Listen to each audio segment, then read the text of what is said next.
രാജ്യത്തെ നടുക്കിയ പഹൽഗാം ഭീകരാക്രമണത്തിൽ മരണം 28 ശത്രു അത് പുലിയായാലും മനുഷ്യനായാലും അവിടെ അതിന്റെ മടയിൽ പോയി കൊല്ലണം. അങ്ങനെ ഏതെങ്കിലും ഒരു ഭീകരർക്ക് മുന്നിൽ തലകുനിച്ചു നിൽക്കാൻ ഇന്ത്യക്കാവില്ല എന്ന മറുപടി നൽകേണ്ടത്. ഭീകരവാദത്തെ തുളച്ചു നീക്കാനുള്ള ഇന്ത്യയുടെ പരിശ്രമം അതാണ് തകർത്ത് കിടക്കുന്ന കെട്ടിടങ്ങൾ നമ്മളോട് പറയുന്നു. നിങ്ങൾ വെടിവെക്കില്ല മിസ്റ്റർ. നിങ്ങൾ തൂക്കി പിടിച്ചിരിക്കുന്നത് കണ്ടാൽ തന്നെ അറിയാം നിങ്ങൾക്ക് വെടിവെക്കാൻ അറിയില്ലെന്ന്.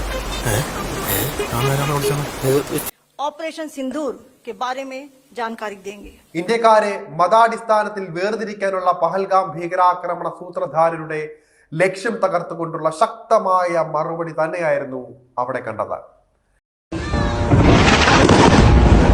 മതമല്ല മനുഷ്യത്വമാണ് പ്രധാനമെന്ന് എല്ലാ കാലവും പാകിസ്ഥാനെ പഠിപ്പിച്ചു കൊണ്ടിരിക്കുന്ന രാജ്യം.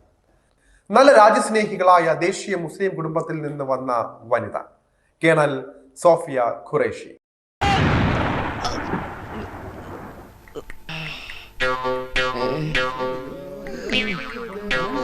എല്ലാം പെട്ടെന്നാണല്ലോ ഈശ്വര.